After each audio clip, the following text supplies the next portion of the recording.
नमस्कार दोस्तों। एक नई शुरुआत करते हैं।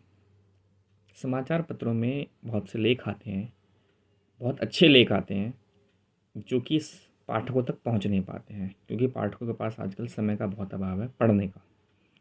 तो मेरी कोशिश है कि कुछ वीडियो के माध्यम से वो जो लेख हैं आप अच्छे लोगों तक, सुधी लोगों तक ज़रूर पहुँचें। तो इसी कड़ी में अमर उजाला 25 जनवरी 2026 का पृष्ठ संख्या 15 पर हास्य रंजनी के एक कड़ी में एक व्यंग छपा हुआ है कि पत्नी के सुर से पड़ोसियों में हड़कंप। मुझे लेख अच्छा इसलिए लगा क्योंकि पिताजी भी व्यंग्य लेखों को संजोते थे। तो ये जो व्यंग्य लेख है वो है संगीतकार पत्नी भी मुसीबत है, और एक संग्रह है मिस्टर चोखेलाल, उस संग्रह से लिया गया है। बरसाने लाल चतुर्वेदी जी ने ये लेख यहाँ पे प्रकाशित कराया है। मैं पढ़ता हूँ कि जीवन को स्वर्ग बनाने के लिए पत्नी भक्ति आवश्यक मानी गई है। हमारे पूर्वज भी कह गए हैं कि यत्र नार्यस्तु पूज्यन्ते रमन्ते तत्र देवता। इससे प्रमाणित होता है कि देवता लोग भी देवियों के अनन्य भक्त रहे हैं। नारी महात्म्य अनंत है। वे पति धन्य हैं जिनकी पत्नियां संगीतकार हैं। उन पतियों ने अवश्य ही अपने पूर्व जन्म में पुण्य कर्म किए होंगे। हमारे पड़ोसी मिस्टर चोपड़ा की पत्नी संगीतकार हैं। उनके घर पर सभी लोग उषा काल में ही जाग जाते हैं। बड़ों की बात तो छोड़िए, छोटे बच्चे भी सूर्योदय का आनंद लेते हैं।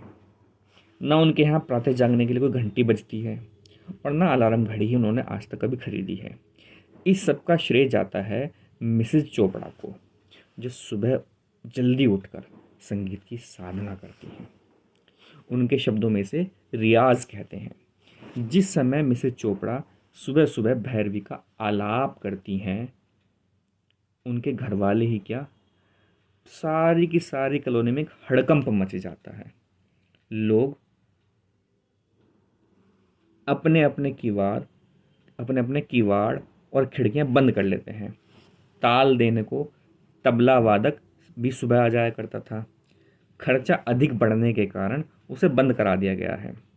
कुछ दिनों तक तो चोपड़ा साहब ही तबले पर बैठते थे, किंतु अब तो बारी बारी से अन्य लड़के और लड़कियों ने भी ताल देना शुरू कर दिया है।